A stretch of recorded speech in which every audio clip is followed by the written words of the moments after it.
بسم الله الرحمن الرحيم. السلام عليكم ورحمة الله وبركاته. وبرنامج كيجي أدوغو براتين مالمها خميستا إيا جمعادها إن وكسو قلو التلفزيون كاسومساد حليادا أوكاله هدي ربك أود بدنين أوكالادنا عاو وحانو كسو قادنينا دعدا دي كدعدي أربعة دي مقالة لندن حافظة ويليج تاسو نين مسلنا uu ku dilay nin kale oo u dhashay dalkan Ingiriiska oo ka tirsanaa ciidamada dalka Ingiriiska. ninkaas oo ahaa nin ka soo dagaalamay dalka Afghanistan haatana ku sugnaa wadankiisii walina la leeyahay xaaskiisii ayaa waxay jirtaa oo askariyada dalka Afghanistan. ninka la dilay ayaa da'diisu waxay ahayd 25 jir. ninkii dilay iyo nin kalena labaduna waa dhaawac waxayna ku jiraan laba dhakhtar oo ku yaala magaalada London. taasoo ciidamada dalka Ingiriiskana ay aroornimadii shalay ahayd weerar ay ku qaadeen 6 aqal oo ku taala magaaladan Ingiriiska. baaritaankaas oo lagu soo qabtay 2 qof oo xabsiga la dhigay. labada qof ayaa qof kamida waxay ahayd haweeney sida la sheegay 29 jir kuwaas oo hadda su'aalo la weydiinayo. waxaanu rabnaa inaan haddii rabbiga awoodda badani ogolaado barnaamijka waxaa nagala qayb qaadanaya Sheekh Maxamed Tayyib oo ka mid ah culimada Soomaaliyeed ee degan dalka Ingiriiska gaar ahaan magaaladan Birmingham. waxaanu rabnaa inaanu ka fiirino dhowr dhinac arrintan waxa ay u soo kordhin karto dadka muslimiinta dilka noocan oo kala ah iyo waxa ay u geysan karto dadka ku nool cariga Ingiriiska ee muslimiinta oo dhibaato ah iyo sawirka ay yeelan karto iyo sharci ahaan waxa uu yahay dilkan oo kale iyo kuwa lamida. anagoo og in dhibaatooyin fara badan ay jiraan taasoo meelo badan oo dalalka islaamka ay holcayaan loona eedeeyo dadka ama reer galbeedka aan iraahdee siyaasiyiintooda yaa haddana waxaanu fiirin doonaa inaan ka eegno dhanka shareecada waxa ka ratibmaya. marka hore Sheekh Maxamed waxaan rabaa in aan bal wax iska niraahno sidii aan kuu sheegayna aan ka eegno dhinacyadii hadda markii aan barnaamijka furayay aan ku soo qaadanay oo ahaa muxuu faa'iido u leeyahay muxuu khasaaro u leeyahay dadka muslimiinta ah sawirka uu ka bixinaya waxa ay tahay sharci ahaanse maxay noqonaysaa. balse marka hore waxaan rabnaa maadaama dhacdadu wadankii ay ka dhacday aan ku noolnahay maxaad ka dhileed sheekh? بسم الله وصلى الله على نبينا محمد وعلى اله وصحبه وسلم. arrintan awalan aan ku horeyna sharciyan waxay ku tahay ama islaamka waxa uu mas'alada noocaas oo kaleeta uu ka yahay. arrintani ma aha arrin sida dadkii dilay ay u qaateen ama dad la fakiray ay moodayaan arrin diin shuqul kula ma waa fal dambiyeed weeye waa jariima. qof baa qof dilay qof uun magaalada London jooga baa qof kale magaalada London jooga dilay marka waa fal dambiyeed. arrin diineedna looma cuskan kara arrinkaas oo kale aslan bana haddii uu qof dambiga waxaa jihada rasmiga ee ashkhaas ama afraadu dadku magaalada iskuma layn karaan. marka qaanuun alghaabaad islaamku ma ogolo. meeshan aan joognana hadda dadka muslimiintihi ma ay haystaan ama awood uma ay leh in ay arrimaha iyagu haddii ay dhici lahayd xataa qofkan inaan shakhsiyan loo ogyahay inuu dambiye qabo dad isagu awood uma leh inuu maxkamadii noqdo laamid uu kasoo intuu kasoo qof kasoo qabsado uu ku dilo ma uu leh awoodda uma u leh sharci islaamkuna ma ogolo foodada noocaasa. marka waxaan dhihi karnaa arrin islaami ama aha waa fal dambiyeed qof baa qof dilay saamaan kasoo qaadayna. xagga ay markaan usoo laabano raadka ay ku yeelan karta ama diinka islaamka ama bulshada muslimiinta ee meesha degan maxaa kasoo gaari kara? musiiba kasoo gaari karta, dhibaata kasoo gaadhay ilaa haddaba bilaabatay kana soo gaari karta labadaba. diinkana ka diin suuro xun bay ka bixinaysaa oo diinkii islaamka yani iyo qofkii magaciisa sheeganaya qof inta uu gurigiisa ka soo baxay marka uu magaalada marayo intuu qof dilay oo waliba qaab qariib ah oo waxshinimo ku jirtay qof intuu soo qaaday gowracay qofkana ay suuragal tahay inuusan ogeynba yani khalfiyadiisa iyo inuu wax soo dilay inuu wax dilay Afghanistan yani inuu dhib ka jira waan ognahay laakiin qof kastoo afghanistan tagay wax muusan dilin. haddii xataa inuu soo dilay soo cadaatana aniga oo London jooga ama Birmingham jooga ama yani meel kasta oo jooga qofkii soo dilay markuu yimaado inaan dil xaq u maleeyay maxaan sifadeen ku dilayaa. marka arrinkaas ayna jariima weeye. marka jariimadaasi islaamkii baa magaciisa lagu galay isagoo islaamiya aynan ahayn haddana magac islaam baa lagu galay. qaabka ay u dhacdayna qaab yani bashic oo fool xun bay ahayd oo qof bani aadam inta la soo qaaday magaalada dhexdeeda in kurka laga gooyo waa arrin aad u yani bashica weeye. marka suuradaasi dadkii bay ku wada taalla fiirsaday. dad islaamka ka nacab oo inay ceeb u helaan doonayana aad bay u faafiyeen oo tviyada iyo youtubeyada la geliyay isagoo tacliiq looga dhigaya mar walba in uu islaamkii sidaa yahay, islaamkii inuu sidaaba yahay oo tooriyaha wato qof meelaha iska maray inta lasoo qabto kur laga goynayo. arrinka isaga ah marka salbi weeye ama waa negative, arrin xun weeye. islaamka suura xun ka bixinaysa.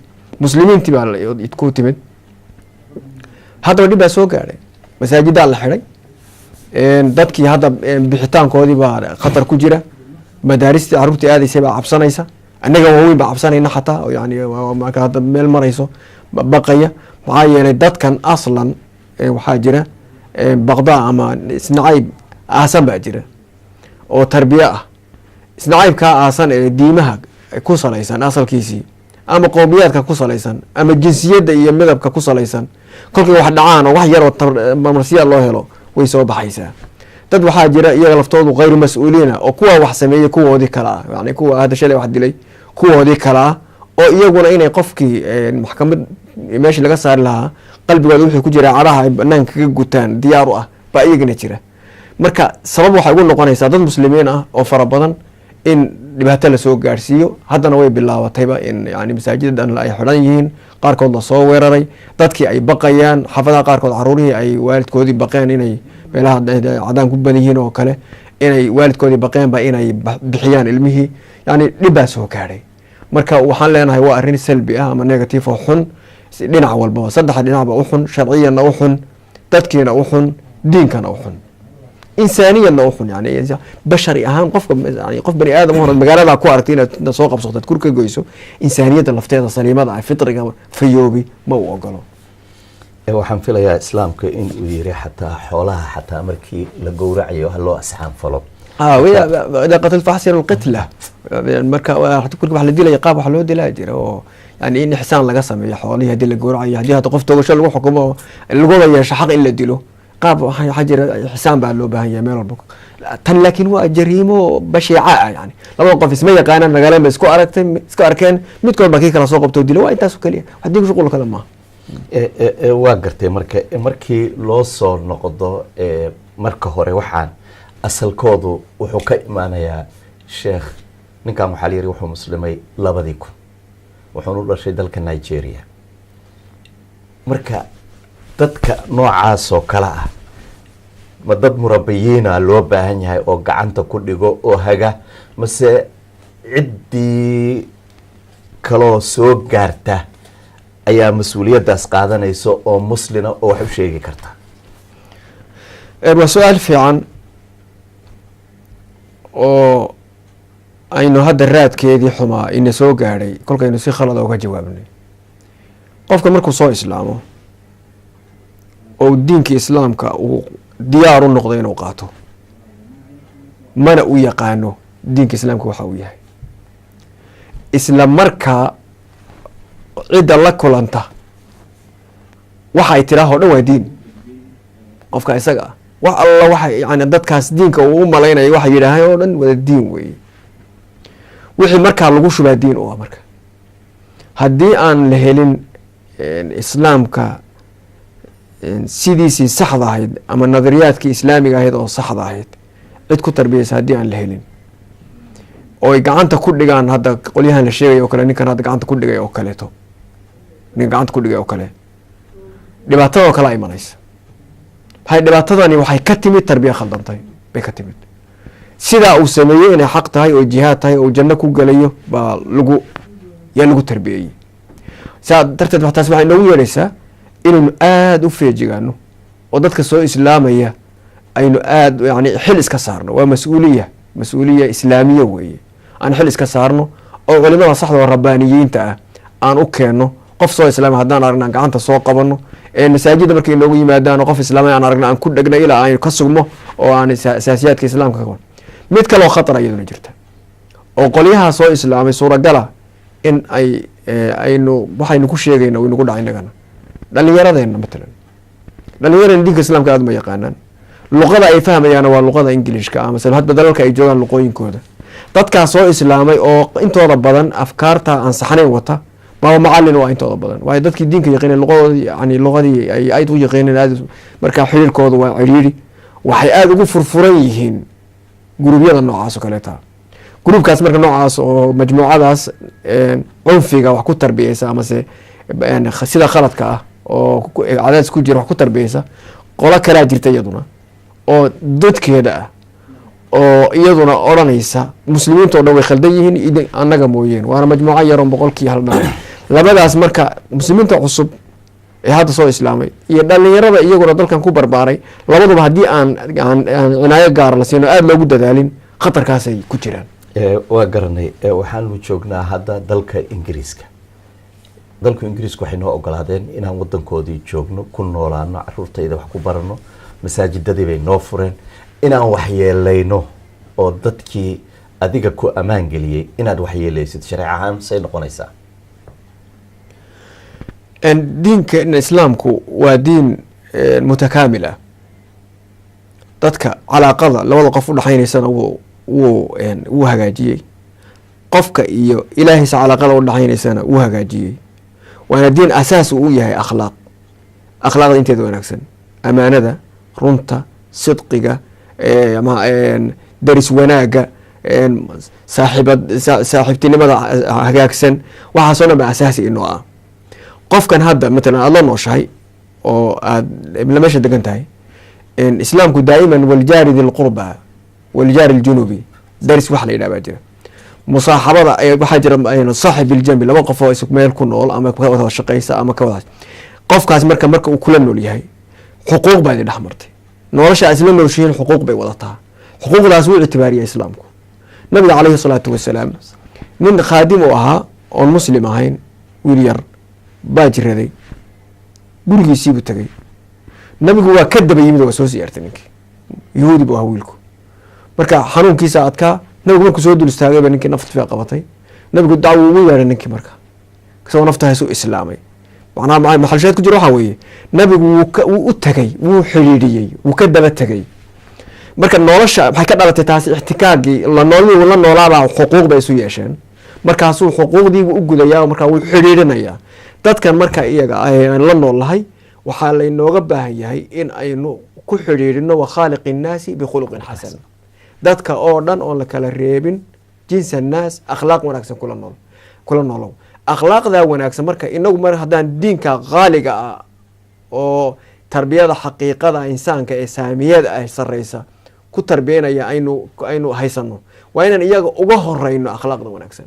in iyagu inoo horeeyaan ma hadda waxaa muuqata in iyagii oon diin haysanin basharinimada insaaniyadoodii waxyaaba ay diidayso oo diinkeenuna diidayay inay iyagii inooga horeeyaan marka arrintaasina musiibo weeye marka waa inaad ogaataa inaad meeshan la nooshahay inay tahay dadkaas iyaga ay la nooshahay xuquuq isla noolaasho ay keentay oo ah inaadan isaa keeni karin abadan af iyo adin midna inaad ku dhibto xaq uma lihid waa xaraam sida ka muslimka laa ilaha illa allah la inaad af iyo adin wax ku dhinto xaraam tahay baa kan kula noolan kula diin tahay inuu xaq ugu leeyahay inaad yani khaaliq innaasa bikhuluqin xasan diinkeenuna waa diin akhlaaq inamaa bucistu buu nabigu alayhi salatu utamim makaarim alakhlaaq diinka dhanba waxaa la ii soo diro nabi u ahay akhlaaqda wanaagsan inaan kaamil yeelo marka akhlaaqda wanaagsana amaanadii iyo cahdigii iyo jariskii iyo amnigii oo la ilaaliyo qofka oo wanaaga aad u gudbiso sida aduguba u jeceshahay in lagu akhlaaqda wanaagsan iti linnaas bima tuxibu an yutaa bihi ilayk nabigu wuxuu alayhi salatu wasalam wuxuu leeyahay dadka ula tag waxaad doonaysa adigaba in lagula yimaado marka looma ogolo arrimahan noocaas oo kaleetihi diin male waa nolosha keenaysa xuquuq la isku leeyahay wey. waa garanay naceebka ka ratibmayo waayo dad waxaa jira iyagana dhanka kala taagan oo dalkan u dhashay oo mar horeba naftirkoodu olola waday kuwii iyaga ahayd waxay heleen hadda marka meel ay ka hadlaan waxaa jirtay hadda habeen hore masaajida sida aan helayno wararka oo dhooro oo London siiba xaafadii ay wax ka dhaceen la yiri dadkii guryihiina ku ekaada socodkiinana yareeyo tan aan joognana dad badan baan arkayay oo naftirkooda la nimayo qof walba markuu soconayo ha is ilaaliyo ama masaajida laga lahaa marka dhibta iyada ah mas'uuliyadda ka ratimaysa yaa markaas qaadanaya sheekh waxaa jirta kolkii aynu dad la hadlayna diinka yaqaan meeshan hadda igama muuqtay diin aqoonba qof uu soo dhaqaaqay oo qof dilay baa iga muuqdaan waxaan jeclahay inkastoo isagu toori markuu haystay laleeyahay islaam yaxbuu sheegayay laakiin waxaan ka soo qaadaynaa un qof dilay oo ka gardaran uma ka soo qaadaynaa laakiin hadday dhici lahayd inuu qofkii muslimka ahaa shay munkar ah ninkan hadda waxaa muusan ku arag magaaladu mu ku arkay laakiin shay munkar ahoo xun buu arkay shaygaa munkarka ah ee xun ee xumaantiisa la isku raacsan yahay yaa islaamku mararka qaarkood ha samayn uu leeyahay hadday fitna ka dhalanayso oo dhibaat ka dhalanayso matalan waqtigii nabiga caleyhi salaatu wasalaam gaaladu waxay u arkayeen diinka islaamku inuu ku xadgudbayo caqiidadooda oo ilaahyadoodii markii la yidhaaho waxba ma tarayaan in diinkoodii laga caayo u arkayeen sanamyadoodii aabayogood markii la yidhaaho aabayogiin way khaldanaayeen oo walow kaana aabaahum laa yacqiluuna shayan walaa yahtaduun aabayogana la caayay bay odhan jireen diinka markii la yidhaaho war waxba idima tarayo sanamku diinkanagii baa la caayay bay odhan jireen kolkaasay waxay caayayeen allah iyo islaamka waxana inuu sida uu yahay lagu sheegay caymaha in la yidhaha sanam waxa idinma tarayo atacbuduuna min duuni illahi maa laa yanfacukum walaa yadurukum waa xaq haddana maxaa la yidhi walaa tasubu aladiina yadcuuna min duuni illah fayasubu allaha cadwan bigayri cilm ha caayina waxa ay caabudayaan haddaad caydaanna waxaa ka dhalanaysa inay alla caayaan adigina dowla ma tihido war khaladka jooji ma odhan kartid kama celin kartid marka intaad albaabkii u furto in yani diinkii wax la yeelo baadan adigna ka celin karin saa darteed wax kasta oo fitna ka imanaysa hadduu doono asalkiisu ha banaan tani ma banaano asalkeeda laakiin shayga asalkiisii banaanaan lahaa yaa haddii waxa ka imanaya uu dhib kale yahay yaa la ogolay in la reebo tani way kasii daran tahayba oo shay asalkiisiiba uusan banaanayn dhib kalena kasii dhalanaya wey waa laba mushkila wey hadda hadalkaagii waxaa ka mid ahaa dhalinyaradayadii annaga iyo iyagii isma fahmayno bisababi luqa dad kale oo aqoontooda diineedna weli in raasikhayn oo ay fadhinin ayay isku xiran yihiin oo isfahmayaan maa huwa alxal xalku waxa weeye waxna waa wax dhow waxna waa mustaqbal waxa dhow waxaa weeye qof walba oo waaliduhu waa inuu qofka dhalinyarada ahee la nool gurigiisa inuu meesha uu diinka u doonto uu ka warqabo waa daruuri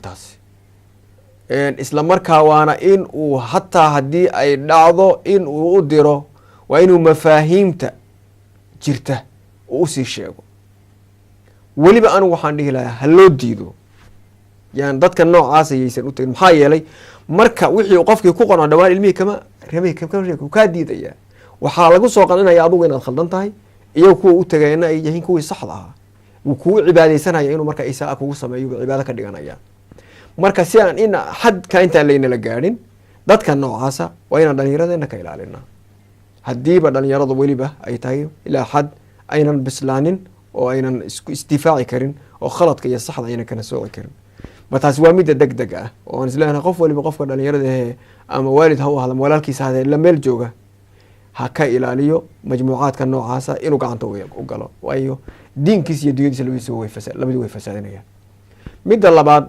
waxaa mustaqbal ama midda dambe waxaynu u baahannahay in dhalinyaradan meesha joogta diinka la baro laba dariiqa hadda dadku ay u isticmaalaan inay diinka baraan in iyaga luqadii la baro ay wax ku baranayeen carabigii iyo soomaaligii in dhalinyaradan la baro oo dadkanu ay dadkan ka mid noqdaan qolada hindida taasay usoo martay qolada hindida aad bay u dadaaleen aduu reer lasar baa tahay waana masjid jaamac xalaqa fadhida kutubaa la akriya xer baa fadhida nin hindiya hadda ka yimid oon hal kelimo oo ingiriis aqoonin baa wiilashu loo soo fadhiisanaya wiilashu 2 bilood kadib ninka hindiga ay si sax u afgaranayaan kutubadii baa loo aqrinayaa markaasaa bukhaari iyo muslim korka laga xifdisiinaya sheekh wey luqadiina buu yaqaanaa oo meeshana ku dhashay isagaa dhalinyaradii loo dhiibaya marka dhinacna thaqaafadiisii iyo dalkii uu ka yimid iyo xidhiidh sax a buu la leeyahay, dhinacna dalkan wuu ku dhex dhashay wuu dhex joogaayo xidhiidh saxa buu la leeyahay.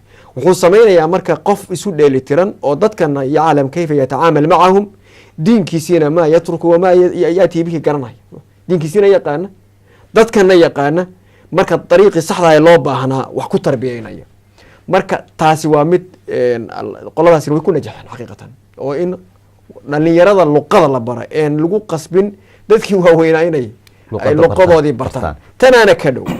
midda labaad oo iyaduna la samayn kara waxaa weeye oo aan sidaas taasi u hamiiqtirayso aan u hamiiqtiraynin, in la yidhaaho dhalinyarada maaha in la masaafuriyo sida dhaqan celin la yidhaaho, in lagu qanciyo la yidhaaho 1 sano soo maqnow, maxaad soo baran diinka iyo luqadii, mafaahiim fara badan baa usoo saxmaysa, macluumaad aada u fara badan ba halkaasana marka weliba haddii inta la jujubo la yidhaaho waad khaldan tahay oo waxaa lagu geenayaa Soomaaliya isagoo qasban oo qasab uu ku jooga laga waxba ma faa'iideeyo. laakiin markuu qorshe ku tago la yidhaaho sanadkan waxaad soo baranaysaa 12 bilood baad maqnaan, barnaamijka noocaas waad baxaysaa, barnaamijka uu ka shaqeynaya. marka haddana waa usoo maqanaysaa familiya fara badan oo sidaas sameeya, marka dambe mar labaad baa la yidhaha lii celi waa igu yartahay, mar saddexaad igu yartahay, marka dambe inuu jaamacad islaamiga helaaba surgan. marka taasina waa arrin dhalinyarada qaar fara badan anfacday, faa'iidana ku jirto. laakiin aniga oo kaliya oo ingilishka jajabinaya wax u akrinaya markaan dhahno waa run wey, way ka sii cararayaan islaamka. waa run wey. laakiin sow maadaama hindidaba ay ku guulaysteen wixii aanu usoo guurnay oo aanu soo raacnayna ay islaamka waddankaana dadka haya aanu ognahay inay yihiin dadkaas hindida ah, wadadii ay mareen maxaa noo diiday inaan marno annaga ilmaha yaga aan barno luuqadayadii si aan diintii annaga ugu sheegno intii cid kale u sheegi lahayd. waxay noo diiday male oo nahay nacasnimo, si uga gudbi karnaa waxay u baahan tahay in laga tashado, go-aan inaan ku gaarno inagoo jaaliyaa kow taad ku horeysaa jira Cabdiraxmaan. horta miyaan deganay mise waan guurnay? waa in la isweydiiyo. dadkani waxay go-aan ku gaadheen inay degan yihiin. wuxuu leeyahay qofkooda dhalinyaradu waxaan ahay British asalkiisii kasoo jeeda halkaas meeshaas, laakiin aanu British baan ahay. qofka cadaanka markay soo yimaadaan wuxuu leeyahay dhulku way naga dhexeeya, qaanuunkaas ay kala hagay, igama xaq bandid, haddaad gacani qaadana waan ku qaadaya, laakiin qaanuunkaas ay naga dhexeeya. laakiin adigu waxaad dareemaysaa ilmaha ku tarbiyaysa waa noqonayna meesha dhulkan dhul gaalaad wey. waxaan barnaamij samaynaa marka barnaamijki mar haddiiba aynaan diyaar bahayn inaan joogno, xaqiiqadiina waxaa weeye meel lama socono. marka waxay u baahan tahay marka hore inaan go-aan ku gaadhno horta inaan deganaanay niyankane. so annaga masaajida gadanayno dhisanayno oo qaar badan ba intaan soo dhisnay kasoo tagnay, hadda Holland iyo masaajida kasoo dhisnay kasoo dhaqaaqnay. marka geedigu waa inuu dabiici. marka haddaan go-aan ku gaadhno inaynu deganaanayno kadib baan waxaan samaynayaa seen oo muslimiin markaa ku deganaana, ilaa inagoo gaala inaan deganaana marna sooma, inagoo muslimiin seen ku deganaana ismarkaas weydiin karna. laakiin su-aashaa hore baa qoys weliba wuxuu leeyahay waxbaan ururinayaa gabadha ayuu tangalay ilmahan wadayaa bay leedahay, mana wadaysa weligeeda le. marka taasi waa ta dhibka keentay oo inaan waxba aynaan qabanin, oo inaan waxba isku meel aynaan isugu si camal jamaaci ah wadajir inaan samayno, oo camal oo jamaaci ah wadajir aan ilmaheena wax ku barano, oo mustaqbal wadajir aan ilmaheena aynu ka dhaadhicino. taasay ka dambaysa su-aashayna ka jawaabno. waxaan filayaa doorkaas in culamada looga baahan yahay, balse waxaan furaynaa taleefanada. assalaamu calaykum Yasmiin oo London ah. halo assalaamu calaykum. calaykum salaam waraxmatullahi wabarakaatu. war walaashay. waa alxamdulilah, waan idin salaamay walaal adiga iyo sheekha. assalaamu calaykum waraxmatullahi. calaykum salaam waraxmatullahi wabarakaatu. waxaan idinka mahadcelinayaa barnaamijkan aad keenteen, sheekhana waxaan uga mahadcelinayaa waqtigiisa qaaligiina siiyey, jazaakum allah khayr. haddaan walaal aragtideeda ka dhiibto arrintii dhacday maalintii dhaweyd, runtii arrin aada u xun bay ahayd, waana ka xumaanay. laakiin inaga Soomaali ahaan aniga waxaan u malaynayaa dhib bay inoo keentay, leanna dadkan waxaan wadaagnay 2 shay. waa shayga koowaad waxaan wadaagnay islaamnimo oo de muslim bay nala sheegtay. waa shayga labaadle waxay dad madow oo de inagu dad madow bay nahay.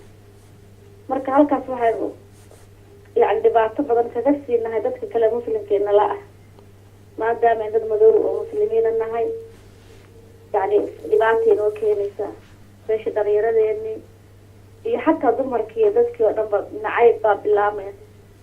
sideeda adigu sheegayena dee ma garanay runay been waxay tahay raggan uu isku dayeen baa layidhi sanad ka hor inay Soomaaliya tagaan. taas iyadan mujtamaci usii muujinaysa dee inay Soomaaliduba tahay dad argagixisa ah. marka wax aada looga xumaado marka sheekhu wuxuu ka dhawaajiyay hadal aad iyo aad ugu farxay oo ah dhalinyarada inka Soomaalida ah qaarkood waxay la mid yihiin kuwa imika islaamka baranaya oo kale xataa iyagoo ku dhashay waa islaamkii ma garanayaan culimadii ma afgaranayaan marka halka waxaa ka iman karta gaab yani u kala dhexeeya culimadii iyo dhalinyaradii marka waxaa laga yaabaa wax badan oo fahmay inuuna islaamka ka fahmay sheekhyada Soomaalida intay sidii u fara badan yihiin dee luqada Ingiriiska uma yaqaanaan marka aniga waxay ila tahay inaan xal u helo sidii la isku fahmi lahaayeen dhalinyarada Soomaalida iyo culimadu si isku fahmi lahaayeen aad iyo aad baad Yaasmiin u mahadsan tahay waxaan rajaynayaa dadka dambe oo na soo wacayo haddii ay jiraan wax su-aaluhu way furan yihiin qof kastana marka hore telefishinka iska gaabiyo taleefanka ha nagala socdo hana ilaaliyo anshaxa wada hadalka qof walbana assalaamu calaykum xaawa haye walaashay walaalkay arrintan horta waa arrin aada iyo aada u xiiso badan hadda caawa telefishinka laga soo daayay assalaamu calaykum calaykum salaam walaalkay arrintana caawa ka dhawaajiseen waa arrin horta aada iyo aada u fiican waana arrin la xiiseynayo oo loo baahan yahay waana arrin mataqaanaa islaamka runtii meel walba ay joogaan magacooda wax u dhimaysa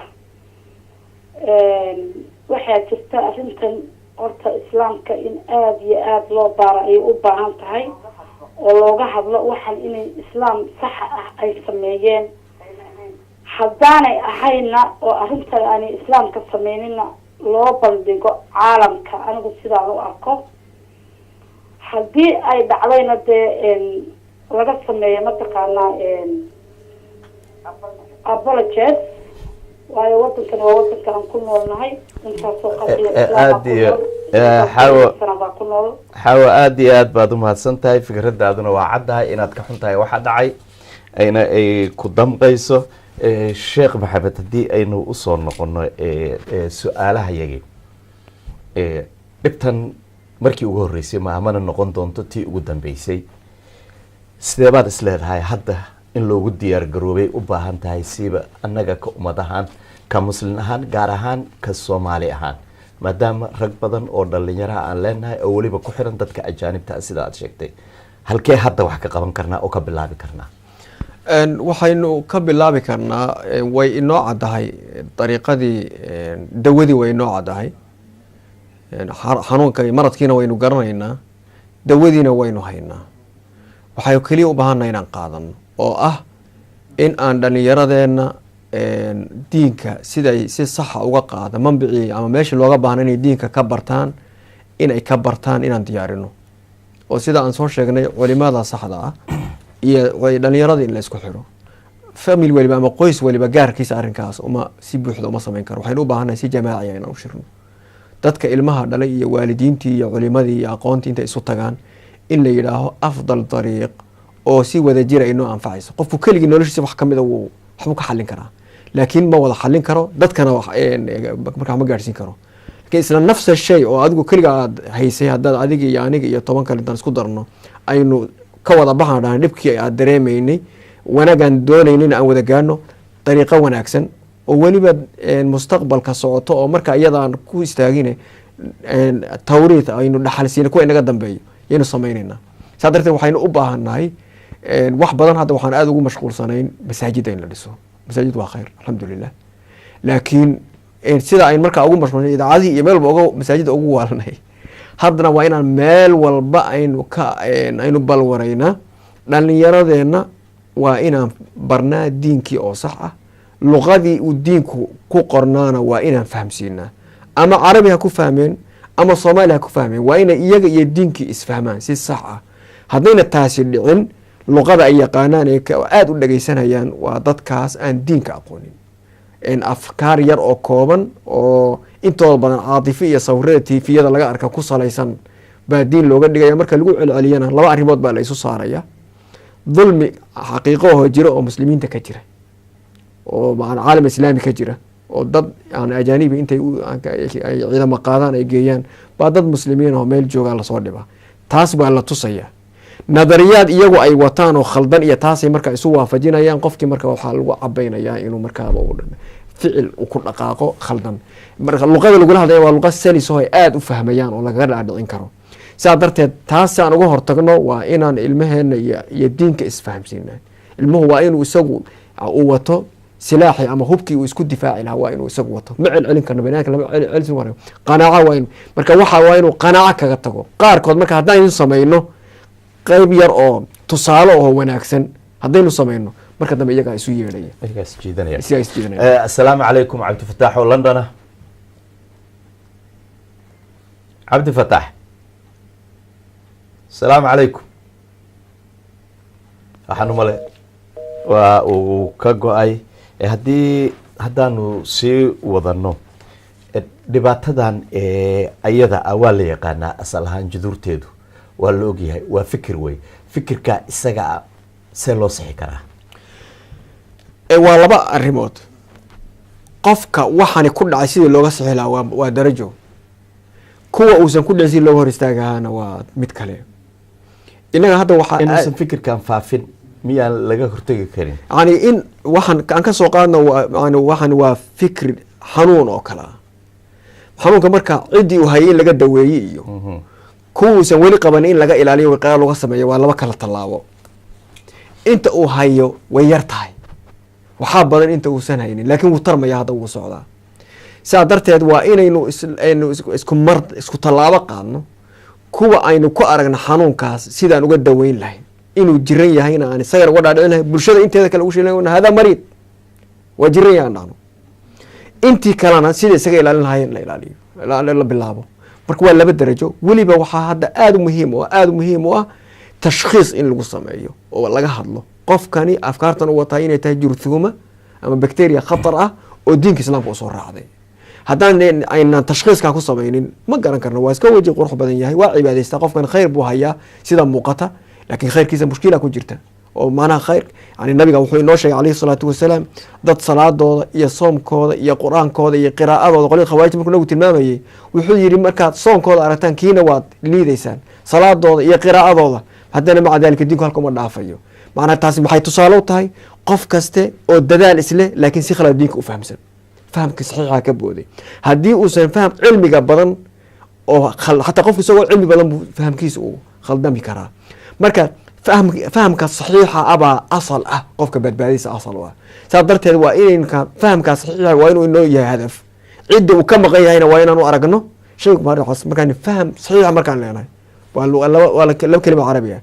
waa garasho fayo, waxaa ka soo horjeeda garasho khaldan. qofkii siba u fahmay laakiin si khalad u fahmay. marka taasna waa inaynu muujinana. kaadina waa maradkii, kana waa dawadii. marka waana inay isku watiiro ku socdaan ama isku si u socdaanoo aynu jiradiina sheegayno, kii aan jiranayna uga digayno, kii jiranaana aynu sheegayno waad khaldan tahay, waana jiran tahay, adiguna waad jiran tahay inaad lagu bogsiyo aad u baahan tahay. dadkana xaq uma lihid inaad jiradaada u gudbisid.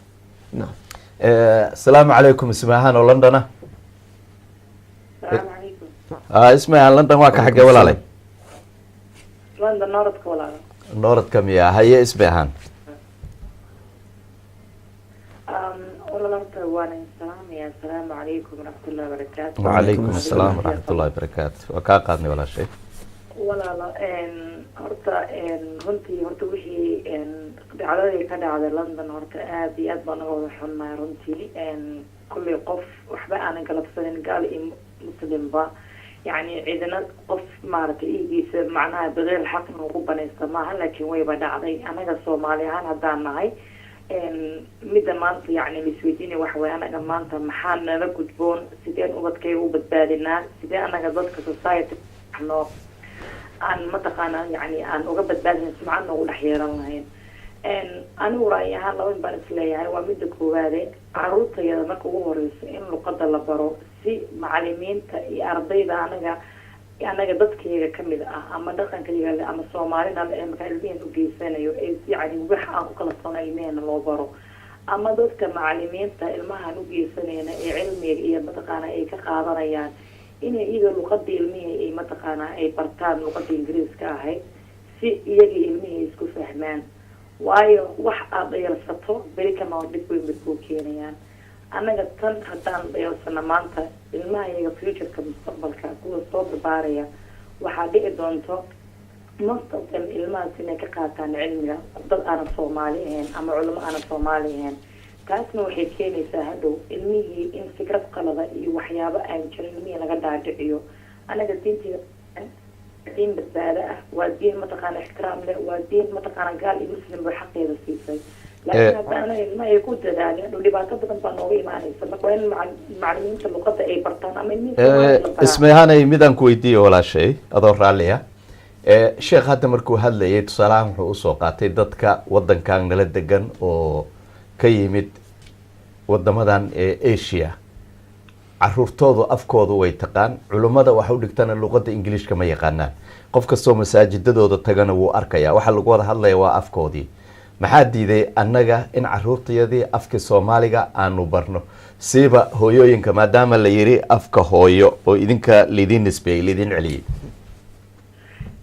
walaal taas macnaha waa run laakiin su-aasha meesha taal wax weyn cunugii horta intuu guriga joogo iyo intuu banaan ku maqan yahay waxa badan intuu banaan ku maqan yahay yani is not necessary cunugii iyadoo marka duniyada la joogaan guriga badanaa luqadii Soomaaliga kula hadashaa laakiin cunugu wuxuu ku jawaabaya af Ingiriis taasna macnaheeda ma aniga midaan ka hadlay wax weeyaan ilmaha waxaa la geeyaa dugsiya la geeyaa waxaa la geeyaa meelo mataqaana Islamic studies ay ka bartaan meelahaas oo dhan waxaa looga baahan yahay yani in mataqaana yani community weyn la sameeyo ilmaha loo sameeyo meel mataqaana sida community oo kale ilmihii dhaqankiisii iyo diintiisii iyo luqadiisii lagu barayo hadda sida anaga iskuulada aan u geysanayno quraanka ugu soo baranayaan adinsantan cunuga waa in luqadiisa hooyo iyo dhaqankiisa iyo waxyaabo badan mataqaana cunugii la baro si ka dhow kamaan dhaqankiisa isagoo cunugii haysto dan wax badan cunugii uu fahmayo waayo cunuga maanta inuu kaaga maqan yahay iskuul wixii lagu soo akrinaya mataqaanid haddana waa dalada cunuga danameerka waxaad sii geysaa jiniba danada ay kusii tuuratay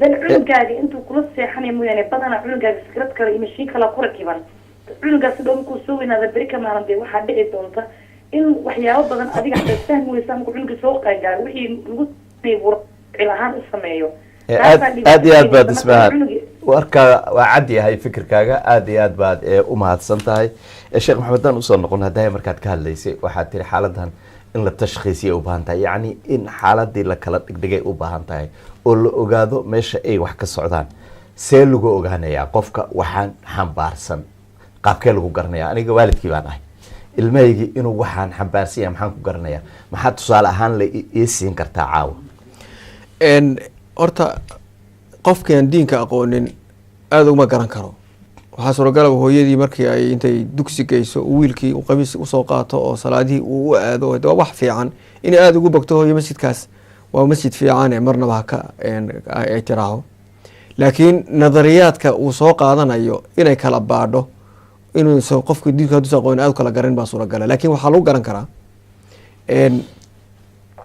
qofka amraadaasi ku dhacdo waxyaaba markaa lagu garto waxaa kamid a cunfi maanaa amase dagaalan qof yani qof hadal adag qofkii waa diini haddana wuu adag yahay ixtiraam la-aan uusan muslimiinta ixtiraameyn wax ka sheegayo dalaal uu ku xukumayo yani hooyadii lafteedu lehay waa khaldantiin sheekh kale tira sheekh hebel ka waran waa khaldan yihin ku odhanaya markaa bal markii ka shakido ha weydiiso masaajidka ugu dhawaa soomaalida imaam hebel ka waran caybuu la aadaya waa lagu soo diray cid kale inuu wax ka maqlana ma ogolo muxaadarooyinka kale oo dhan wuu diidaya masaajida kaleeto o dhan wuu diidaya macnaa qofki maskaxdiisa la qabsanaya meel keliya lagu xidhaya majmuucadan yarbaa inay muslimiin tahay loo aaminsiinaya waxa kale o dhan ay dalaal iyo baadi ku sugan yihiin markaaba waxaa usoo baxaysa macaliyada inuu la khaldanta waalidki inuu la khaldan yahay familka o dhan inuu la khaldan yahay laakiin markuu meel diimeed oo saxa u joogo akhlaaqdiis way soo bedelaysaa soo qalbi nuglaanaya wuu soo akhlaaq ficnaanaya wuu soo baari noqonaya yani waalidkiibuu isu bedelayaa meeshuu kani qof cadhaysan uunoo yani noqonayo kan kale wuu isbedelaya marka diinkeenna saasaa lagu yaqaana bashaashatal iimaan markay qofka gasho saxda ah qofku way bedeshaa way jilcisaa qof ooyayo oo waalidkii iyo walaalkii ka yaraa iyo wixii oo dhan caawiyaan u noqonaya marka calaamaadka lagu garanaya waxaa weeye waa cunfiga iyo xukmiga uu ku xukminaya dadka dhan inay lunsan yihiin iyo diidada culimada wadcaaya iyo lehay kuwaas culimo maaha kuwaas culimo aa la soo booday asalaamu calaykum uma nuux oo Birmingham telefishinka iska gaabi uma nuux taleefanka nagala soco haye su-aal iyo aragti. السلام عليكم ورحمة الله وبركاته. وعليكم السلام ورحمة الله وبركاته. أنا عادي أنا هرتا وفرحتنا برنامجك كهالليسان برنامجك كهالليسان مش عادي ونحن ونمرق بدن بمعنى وحا إذنكو حكا ليسان عروسي وحا إلادا يعني وحا نتم لغاطة لغا هالله انت نام ضحيا لغا سمية ليرا وحا إسلامكو مقالو وان إسلامكو دوش الله صاريو لديدو oo cadeeyeen horta kow islaamku waxyaalaha kala qabin wax ku banaanaysan ahayn inuu qof ilo aaniyo humbiino dariiqa iska marayo midiyada la qaato taas laga dhaco iyo waa number 1 number 2 waxay tahay walaalayaal carruurteena sidaan ku badbaadin lahayn inaanu ka fakarno ilmahani inta yaryariin dugsi quraan baanu geynaa iskuulaanu geynaa cunugeena markuu 15 sano soo gaaro ku bilowmato oo madaxii macalinku soo macallimiintu waxay leeyihiin kaxeeya waalidkii barnaamij dambe waxyaa ma jirto culimadan ba wax u dhigaysaay ma jirto ilmahani duurkay galeen ama maxaan ku radaa fikradaha khaladka qaatil nafsiga lagu daro ama fikrad ka daran oo maxaan ku radaa daraaka ha aadeen ama meela wax kale taa u galeen ilmahani way dayacan yihiin so sidii aan fakarno oo daarantiga iyo waalidkii iyo culimadiisa kor loo wada istaago loo sameeyo barnaamijyo loo wada dan yahay culimada kaligooda wax ma qaban karaan waarka kaligaan wax ma qaban karaan si wada jir ah aan wiilashan iyo gabdhahaniba ugu istaagno oo aan fikradahan iyo fikradaha kale kasoo horjeedeen iyana sidaas oo kaleeto daraaga iyo qurunka iyo xabsiyada ay ku galayaan sidaan uga badbaadsanay aan isku taxalujino. aada iyo aad baa umahadsan tahay uma nuux. kolley waxa soo hadlaya markii ilaa iyo hadda wax nala soo hadlay waxaa u badan dumar, nin kaliya ayaa ku jiray. marka waxaa ninkiina kolley kumaana guuleysan. waxaa weeye ujeedadu dhibtu way muuqataa, xal bayna u baahan tahay. xalkuna kolley waxaan u malaynayaa markii qadiyadu ay islaam tahay inay tahay masaajidada in lagu cararo. marka masaajidka doorka ay qaadan karaan waa door noocee arrintan ay ka qaadan karaan sheekh? bismillah, masjidku waa meesha ugu wanaagsan oo bulshada laga saxo. weliba ilaah baan ku mahadinaynaa masaajideena afkaarteedu way fiican tahay. afkaar fiican oo muctadila ah baa masaajideena ka socota bila istithnaa anoo kala reebayn. masaajida soomaalida ha ka baqin haddii masjid soomaali yahay intaan og aniga. iyagu waxyaaba khilaafaad yar oo basiid ah oo iyaga u dhaxeeya waad ku dhex arkaysa, laakiin bimajmuucihim qaabka ilmaha u tarbiyanayaan waa qaabka ictidaalka ah. marka laga reebo afraad way jirta. inagu hadda soomaaliya markaynu soomaaliya la yidhaaho qeyb baynu ka nahay arrintan hadda caamka oo cunfiga ah oo dee xarako xoog lahoo arrimahaas hadda tabaniday baa dalkii ka jirta. afraadna way ku leedahay dibadda, laakiin kolkii bulsho laga hadlayo dadkan qarbiga jooga soomaalida ah sida dhexdhexaadka ah bay wax ku tarbiyayaan masaajidu. afraad qof baa la arkaya laakiin ka masjid. marka waxaan dhihi lahaa masaajidka horta soomaalida ah ha lagu xidhnaado, masaajida soomaalida culimada soomaalida ha lagu xidhnaado. waxaa kaleeto u sheegayaa waalidiyada ugu bishaareynaya haba yaraadeene dad dhalinyaro oo soomaaliyeed oo diinkana fahamsan luqadiina si fiican u fahmeeya yaa hadda masaajida laga helaa oo bilaabatay. ma badno oo mutawafir maaho yani kulli meel walba ma joogaan, laakiin sida qaalibka masjid kasta waa laga helayaa hal qof, laba qof, saddex qof oo rag ama dumar ahaadeen oo arintaa fulin karta. waxaa inaga maqan keli ah in aynu daaqadeena isu geyno oo qof waliba awoodiisa ku jirta looga faa'iideysto. sida qof awoodiisa ku jirta marka awoodeen haddii la isu geegeeyo waan buuxin karnaa qof waliba kale. marka calcumuum waxaan dhihi karaa qofka waalidka hadda joogaayo ilmihiisa masaajidka soomaalida iyana aada uga fogaan. isla markaana ha weydiiyo markuu masjidka yimaado ilmahayga noocaas iyo noocaas weedadaas weeye barnaamijka noocaasa buu u baahan yahay masjidka ma jira qof ii qaban karaase ma jira isaguna qofkii raadiya weeye. inta laga helayo camal jamaaci wada jir ah waa inuu qof waliba gaarkiisa isagu isu xilqaamo oo uu dadaalo. waxaan ogahay maasha allah dhalinyaro aan badnayn oo diinkiina taqaano luqadiina garan inay hadda masaajida joogo ku bilaabatay inay duus bilaabaan. jazaak allahu khayr. asalaamu calaykum ismaaciil. ismaaciil. السلام عليكم. اسماعيل من ليدس مثل لندن. ليدس haye ismaaciil haye su-aal iyo aragti. waa idin salaamaya adiga iyo wadaadka sheekha halka aada caawa soo fariistay. qisadan hadda dhacday aad baan horta ugu xunnahay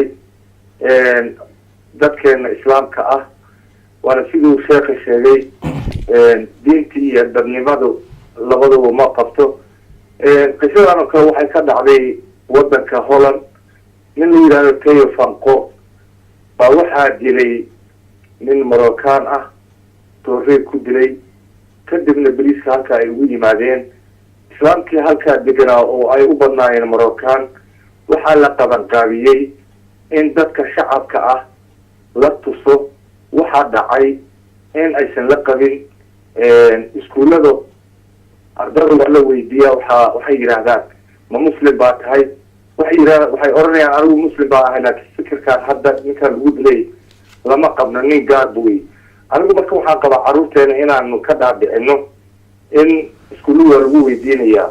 sida hadda aanu ognahay wax alla wixii madow iskuullada dhiganayay waxaa la weydiiya ayuu muslim bay yidhaahdaan. inay caruurta yidhahdaan yes muslim baan nahay, laakiin waxaa dhacay maalintii arbacada ahaa lama qabno, diinteena lama qabto. in aan caruurteenu aanu ka dhaadhicino, aanu u sheegno in la badiyo maxaa yidhahda wacyigelinta, in islaamku ay banaanbax ka sameeyaan oo ay yidhaahdaan fakirkaan lama qabno. laga banaanbaxa magaalooyinka waaweyn sida hadda meesha aad joogtaan Birmingham, London, Leeds, la tuso dadka aan la deganahay oo si wanaagsan noo soo dhaweeyey in waxa dhacay aanu ka xunnahay, raallina aana ka ahayn, in aanu tusno shucuurteena, inaanu tusno. dadku ilaahay wuxuu ka dhigay dad waxgarad iyo dad waxa aan aqoonin. waxaa loo badan yahay dadka waxgaradka ah wayna soo dhaweeyeen in maxaan idhahdaa wanaag aanu kula dhaqano, diinteena diin nasteexayn ay tahay in aanu u sheegno. ismaaciil waa mahadsan tahay walaal, fikradaaduna waa caddahay.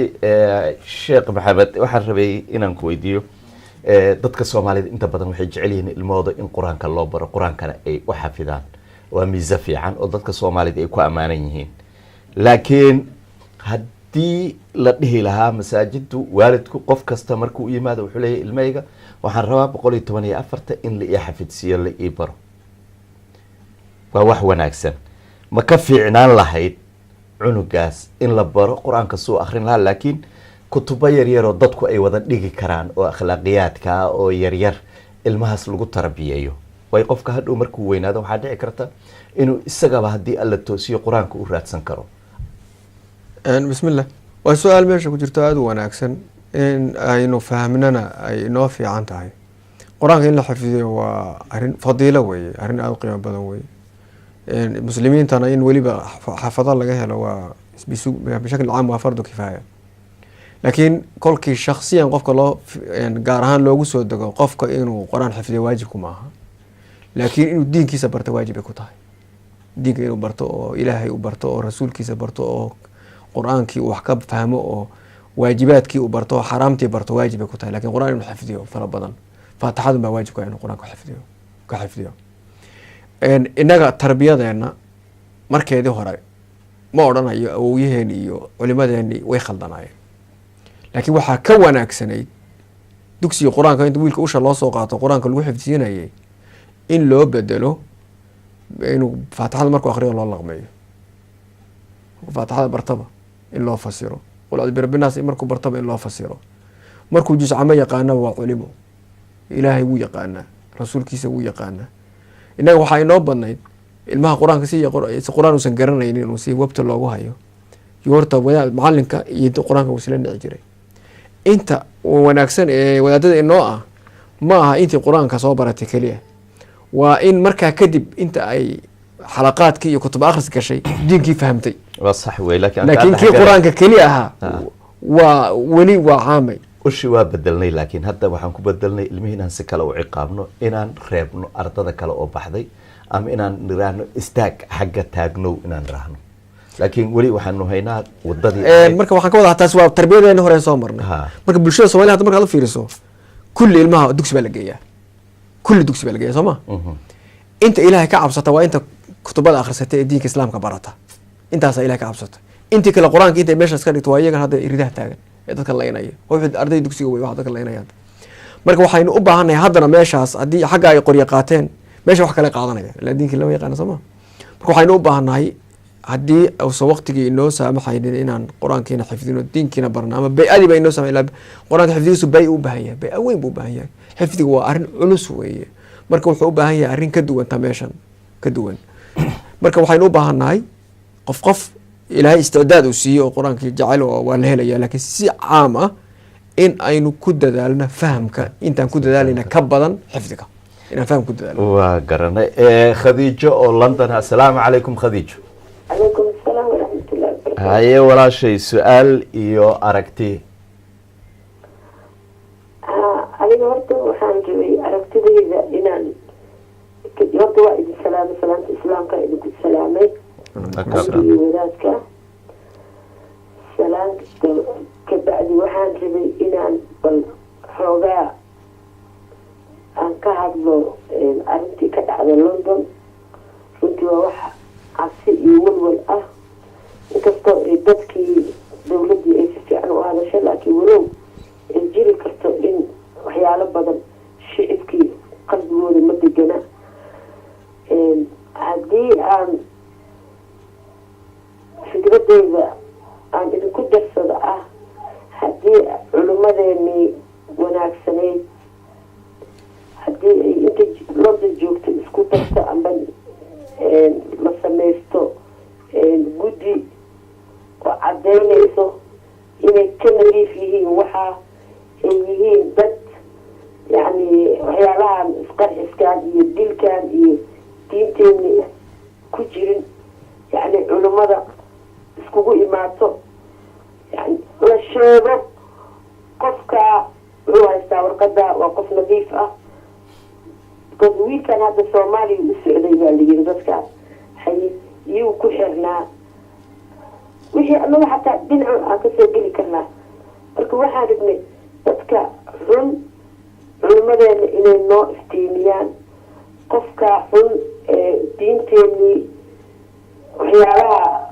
ilaahay aan banaynin banaysanayaan in la takooro la sheego aan jamac ahaan communik ahaan soomaali aan ka warqabno oo aan iska dhowrano hadda waxaa dhici karta meeshaan waa nadiif meeshaan waa xunta ilmo badanaad dadkeena ka tegay siiba aniga xaafadeyda marka allahu yaclam marka waxaa dhici culimada aad iyo aad baad khadiijo walaashay aad iyo aad baad umahadsan tahay waana cadyaha warkaaga khadiijo kolley waxaan u malaynayaa inay ujeedo in naloo iftiimiye marka ay leedahay qofka xun iyo qofka wanaagsan tii hore aan kasoo hadalnay inay ula jeedaan malaynaya sheekh maxamed kolley anigu gabadha waa mid meesha ku jirta laakiin qofka in la yidhaha in dad lasoo qabta hebel baa khaldan waa lagama gaadho dadkuna way badan yihiin hadduu doona iska kaa qarin karaa waxa ayna iska ilaalina waa calaamaadkaas waxaynu nihi ilmahaaga waad ka garan kartaa adiguna waad la kulmi kartaa marka calaamaadkaas iska ilaalinaya qofkaas saaxibul cunfiga ah ee dadkoo dhan inay khaldan yihiin u arka isaguna isla fiican nadariyaadka noocaasana iska wata aragtida noocaasa wato oo dadkan lala nool yahay guriga uu la nool yahay guri ku-xiga inuu la dagaala diyaar u ah ma yani waad garanaysaa waa hata fitriga dabiica iyo kasoo horjeeda qofka yani leh qofka ila soo horjeeda inaan dila ii banaan kan aanan la deganahay fitriga caadiga ee diinta ka baxsan baan ogolayn marka calaamooyinkaasaa lagu garanayaa waana in aada loo feejigaada wey siba qof qof dhalinyaro ah guriga u joogo inuu aad yani baraarugsanaadaan ayaan ugu kuwaanhaynaa aada looga warqabo aragtida ilmaha oo lala sheekaysto assalaamu calaykum hooyo soomaaliyeed shafiil walaal calaykum asalaam walaal aada iyo aada badi mahadsantihiin adigaa mudan adiga shiikhaba marka walaalo arrintan dhacday haddaan ka hadlo waxa weeyaan dee arrin maaragtay dee maqadiirta ilaahay way iska badan tahay laakiin dee waa wax dhacay marka waana wax dee walaal aan dee maaragtay islaamnimo aan dee ilama aha inay shaqo ku leedahay diinta islaamkana ma ogola waxaas oo kale waana wax dee islaam iyo dee cid kastaba ay maaragtay qasan yihiin haddaana soo noqdo walaalo caruurta dhalinyarada ee dhulkan joogta ama ku dhalatay ama ku kortay waxa weeyaan caruurteena aada iyo aada bay dayacan yihiin waa wax diin la baray oo waalidka labadii waalidba hareerahayaan oo dee diin garanaya ama dhulkii ha kusoo bartaan labada waalidba ama adeegsiidoon haasan diintii ha garanaya dee halkaa looga sii dabaqay oo maaragtay dee lagu sii caawinayo markay caamudihii iyo masaajidadii tagaan iyo waxaan labadii waalid midnaba aanu wax garanayn marka aada iyo aada bay uhalaysan yihiin dhalinyaradeyna halkan joogta hable iyo wiilayba aada iyo aada bay uhalaysan yihiin aada baad umahadsan tahay hooyo soomaaliyeed shafiil ilaahay caruurtaa noo hagaajiyay idilhaanteen wixii islaam ah iyo inagaba qofka xiga assalaamu calaykum magacayga xaliima ladhaha haye xaliima walaashay haye waxaa umaleynayaa dumarkaa ka cabsi badan raggay haye walaalo wallaahi bilaahi cabsi miyaa tira aamustay cabsi baa ka cabaadinaysa dumarka wixii hadda london ka dhacay walaalo waa ujeeda wax laga naxo oo islaamku ka naxo qof kastoo arka isgaal iyo muslim wax laga naxaa dhacay wax maaragtay ilaahay subxaana watacaala uusan raalli ka ahayn baa meesha ka dhacay ilaahay hanaga badbaadsho annaga iyo inta islaam ummadii nabi maxameda marka hooyooyinka waxaa ka cabaadinaya waad ujeedaayo ragga iyagaa ka meertay wicid badan oo ka hadal badan waxa weeyaan dhalinyaradii walaalo waxaa markay fiirsadaan ilaahay subxaana watacaala wadanka soomaaliya walaalo al-shabaab waxa wada raaca waa ciyaalkeeni kuwa halkan jooga maanta ay cid ay u cararayaan iyo meel ay diinka baranayaan madarkooda aysan jirin ilaa masaajida iyo mar raxmana ilaahay kuwa uu naxariistay mooyaane ilmihii banaankaa lagu wada dhacay marka cabsi baa keenaysa in maaragtay dadkii la naxo oo la maaragtay la anfariiro marka waxaan leenahay culimada maanta islaamka culimada mas-uulka ah ilaahay iyagu mas-uuliyadda saaray dadka badweynta dhex dabaalanayana iyagaa maanta cid u ah iyagaa indho u ah iyagaa ehel u ah waxaan leenahay fadhiga ha laga kaco oo waalidiinta laftarkooda iyagaaba maaragtay maanta diin waxba ka garanayn oo u baahan in maaragtay la wacyigeliyo hal qof keliga wax ma qaban karo culimadu wax ma qaban karto waalidiintu wax ma qaban karaan keliyata in la iskaashado oo maaragtay gacmaha la isqabsado unba wax lagu qaban karaa ilaahayna la gargaarsado insha allah xalima walaashay aada baad umahadsan tahay haddii ay jirto cid kale oo khadka ku jirto hay assalaamu calaykum assalaamu calaykum وعليكم السلام ورحمة الله وبركاته magacaa walaashay ولا محل يلها آمنة لنا haye aamino شوفي البنك صاحبه shafiil maasha allah haye walaashay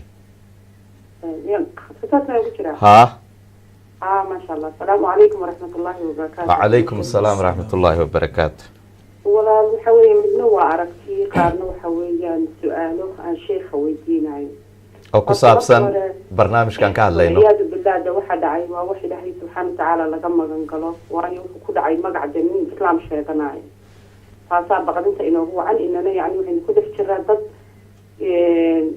yani magacii baqdin ka qaba ayay ku jiraa dabadana dadkoodii xumaa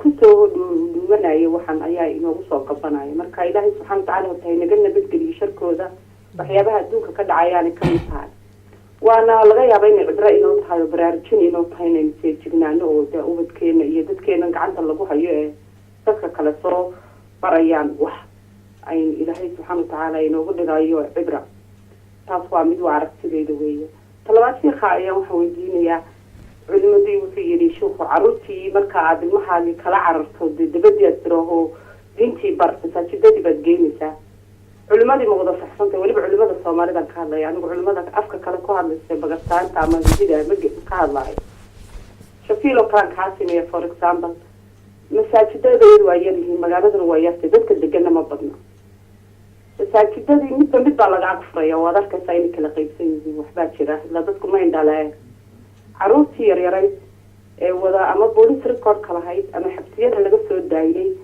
ما شاء الله ده صحة هاي إصلاها راعة وذكر إن sheekhu aamin ha kaaga jawaabo walaashay su-aashan ayadoo dad kale ay khadka ku jiraan ay na sugayaan sheekh maxamed haye soomaalida masaajideeda khilaafkooda waa khilaaf sadxi ah khilaaf hoos jira ma aha waa khilaaf inta badan ku asaasan dad iyagu iskhilaafsan laakiin diini aan ahayn laakiin magaca diineed wata masaajidan faraha badan iska daba furayaan kolka hore masjid bay isla furanayaan inay isku waxyihiin saasaad ku garanaysaa marka hore masjid bay isla furanayaan masjidkii maamulkiisii iyo arrimihiisi bay isku khilaafayaan ku kale iska daba furayaan marka diin maahe iyagii baa waa wax maamul ah iskhilaafay marka saa darteed diin ahaan labada madrase ay kala hayaan isku waxun bay inta badan marka dhib weyn oo diineed ma aha khilaafkoodii waa khilaaf ashkhaasta wadaadada iskhilaafsan saa darteed wax badan ha ka baqina haddii ay jiraan afraad oo kaleeto way idiin sheegayaan wadaadadu hebel baa qolyahaas ama noocaasa waa la maqlaya laakiin sida qaalibka ah khilaafkooda waa khilaaf dadku iskhilaafsan yihiin diin ma aha kuma salaysan asalaamu calaykum aamin waa mahadsan tahay walaashay dadka kalaan jaanisinayna Umu Axmed oo London ah السلام عليكم. عليكم السلام ورحمة الله وبركاته. وعليكم السلام الشيخ يا أبي الرب. كاقادني؟ أنا فكرتي هدان إلى أقو عبره خرت وحي دعوة وحلا غفي معه وحلا فرحة معهم لكن هدانا وحا إسلايا هاي قفك صحا كنت قعي قفك وحا سميه وكل يبو قف مسلم إنو يحي أني أحان أمقبو miidiyahana waa aragto waxa waa sii buunbuuniyaan oo wax walboo dhacaba waa intifan xaawasaar marka dadka muslimiinta waxaan dhihi lahaa ilaahi subxaana watacaala intaan tawakalno annaga diinteenaaba diidaysa waa nasteexa marka wax cabsi ah iyo waxba yaana isgelin dadkaa la nool nahayna inaan annaga kuna noolaano ciso iyo sharaf way noo fiican tahay laakiin baqdinta badan iyo waan baqaynaa iyo waxaas inta la iska dhaafo oo arkaanta la akhristo ilaahay subxaana watacaala hala tawakalo qof muslima oo ilaahay muslim ka dhigana waxaas iyo wax lamida kuma kaco culimadana qayr badan allaha siiyo aad iyo aad baad umahadsan tahay Umu Axmed London qofka xiga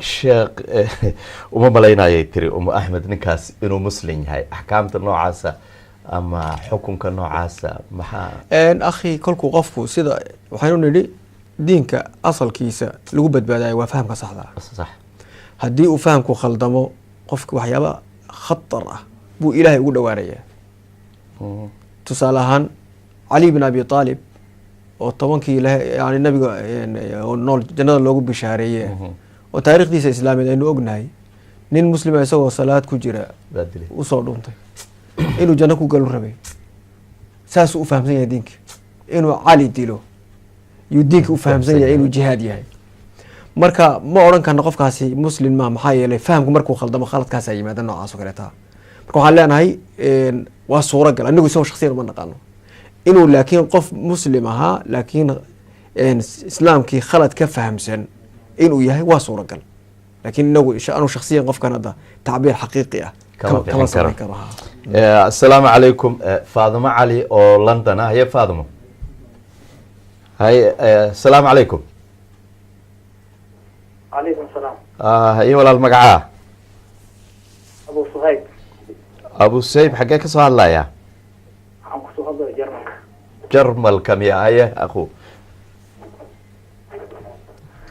حروا شيخنا وحويديو تصاو جلال وكجرتا لكم مقلا يا وعندك سمع ها وعليكم السلام يا كلين أبيك شيخ السلام السلام عليكم ورحمة الله وبركاته وعليكم السلام ورحمة الله وبركاته برنامج كان إذنك سمعتين آدي آدي أو معسنتين waxaan leeyahay waxaan oo kale muslimiinta ilaahay ka qabto horta ani markii aan ku hadlo si oo Soomaalnimo waxaan leeyahay dadkan Soomaaliya meel kasta joogaan inay ilaahay tawakkal saartaan wixii xun iska celiyaan wixii fiican ismaraan barnaamijkan aad iyo aad ugu mahadsantihiin fursaan adeegsan ilaahay wuxuu dhahay wa'tasimuu bihablillahi jamiican walaa tatafarraqu inaan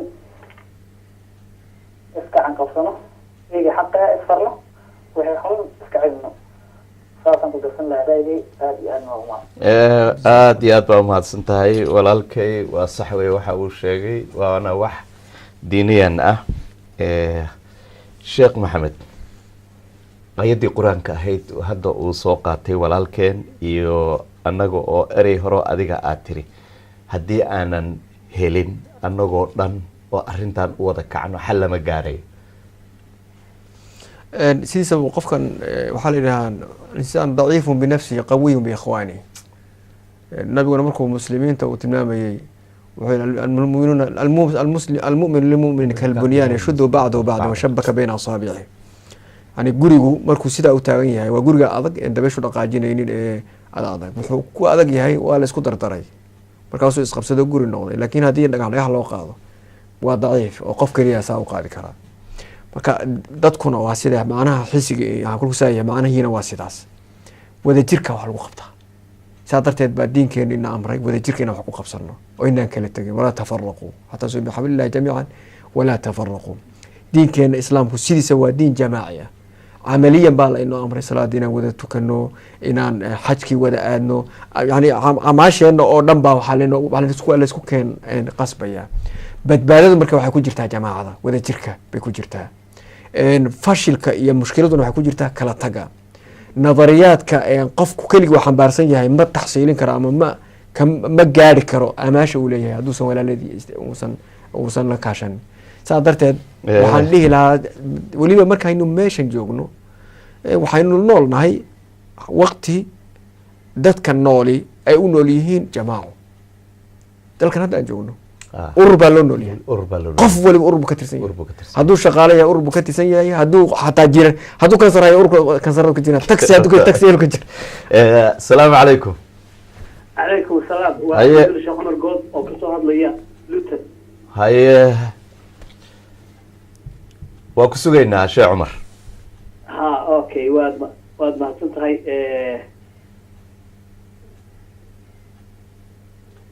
may maqashaa waad maqlayaa.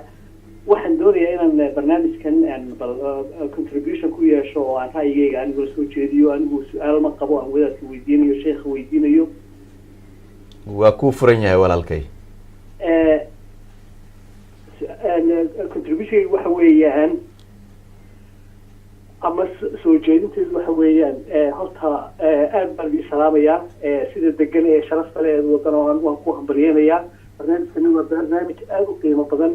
halayna t v kale ayaa ka daawanayay laakiin jaanis umaan helin. ragga kale oo aan aqaanaan jaanis umay helin. si kastay tahay waxaan igula talin lahaa horta marka hore markaad barnaamijka noocan sameynaysaan inaan jaanib qoran noqon. imika for example wadaadkan anigu waxaan u arkaa yani aragtidayda wadaad sidii dhaqankii soomaalida oo kale u waramaya oo aan aqoon badan u lahayn dhaqanka dhulkan la joogo ay dhibaatadu ka taagan tahay. dhibkan dhacdayna anigu horta marka hore waan ka tacsiideynaya dadkii ay ku dhacday faamiliga ay ku dhacday ina khayr oo ka baxay waana wax laga xumaado. dad badanina sidaas oo kale ay aaminsan yihiin intii soo hadashay in kalaba. ta markaa aan doonayo inaan anu ku darsada waxa weeyaan inaad keentaan for example qof educationka bartay ama intellectuality kale oo dhulkan wax ku bartay oo ka warraba biicadda halkani ay leedahay. haddii alla yiraahdo barnaamijkaas oo dhalinyarada oo noocaasa berito buu jiraa 6 maqribnimo haddii la yiraahdo waana barnaamijkii xogdoon oonu kusoo qaadan doono. laakiinse sheekhu waxaan filayaa in ku filan Yurub in uu joogay wax badanna in uu ka fahamsan yahay. aragtidaadana aad iyo aad baan usoo dhaweyneynaa. waanad mahadsan tahay annagoo jecel barnaamijka oo la cariirinaya oo laleeyahay waqtigii waa kaa dhammaaday.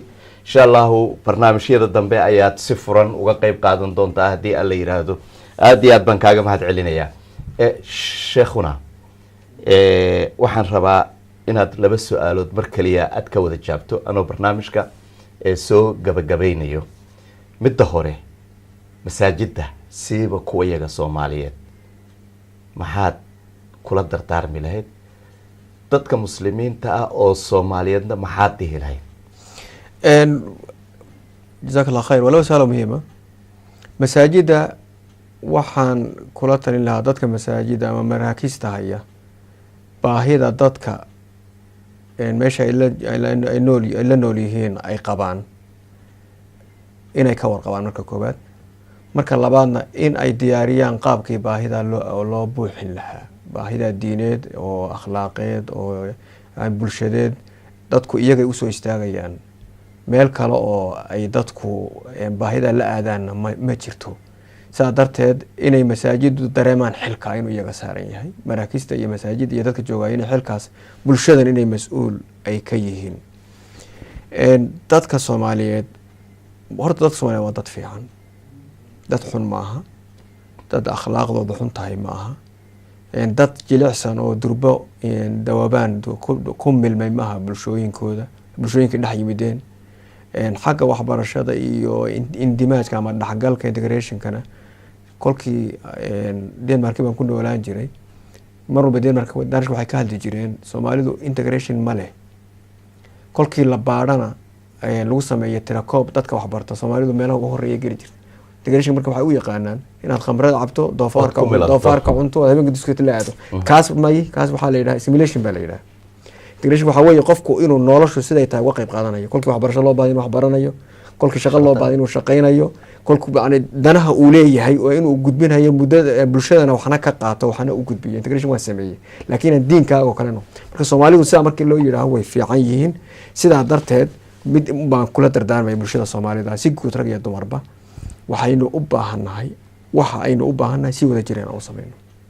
qofku keligii baahidiisa ma uu qaban karo. maanaa baahidi wax qayb badan oo dowladdu inoo samaysay baa jira. qofku iskuul buu haystaa. waxyaabaha aynu u baahannahay waxaa weeye waa laba arrimood kaliya: al akhlaaq wadiin, alkhuluq wadiin. labadaas inaan ilaashana u baahannahay. labadaana si wada jiran baan. mid kalean ku darsanayaa oo saddexaad, gabdhaha Soomaaliyeed way fiican yihiin maasha Allah. dad fara badan oo muslimiin ama gabdhaha Soomaaliyeed aad u tamaniyay inay gabdhahooda iyagoo kala noqdaan oo xijaabka ay ku adag yihiin, wax ku baranayso. hadda kuleejyada iyo jaamacada markaa tagto gabadh Soomaaliyeed jibaaq wataa saa u buuxda, waa khayr. hal baan laakiin uga digayaa: gabadha Soomaaliyeed iyada oo sidaa jilbaabka u wadata in habeenka soconin waa khatar. gabdhaha Soomaaliyeedna way dhiiran yihiin, way iska baxaysaa, way iska ordaysaa, ama shaqo aad, waxbarasho aad, ama xaafad kale iska aado, way iska dhaqaaqaysaa. marka arrinkaasina khatar weeye. gabadhii hooyaba mana qofka gabadh markaan leeyahay macnaha waxaan ka wadaa qofkii dumar ahaa iyadoo xijaaban oo shicaarka islaamiga wato, sidoo kale marka mid u cadhaysan yahay ama mid khamro caboosiisa isaga cadhaysan oo islaamka iska necab baa markuu xijaabkii ku arka bartilmaamaysan. marka aad hay isu ilaaliyeen oo socodka habeenkii ah xumaan kuma ay maqno, laakiin way iska dhiiran tahay. Soomaalidu waa nin oo kaleeto way iska dhaqaaqaysaa. marka inay galabti xarooto oo yani sidaas bana kula dardaarmi lahaa. barakallahu jazakallahu khayran. wuxuu ahaa Sheekh Maxamed Tayyib oo barnaamijka igala qayb qaadanayay, iyo intii taleefanada nagala qayb qaadatay iyo intuu usoo gali waayeyba dhammaantiin waa idin mahad celinaya. barnaamijka waxaa idin daadihinayay anigoo Cabdiraxmaan Axmed Guuleed Shiine iyo bahda farsamada Somsad. idil ahaanteenba waxaanu idinkaga tegayaa ilaalada alle. assalaamu calaykum waraxmatullaahi وبركاته.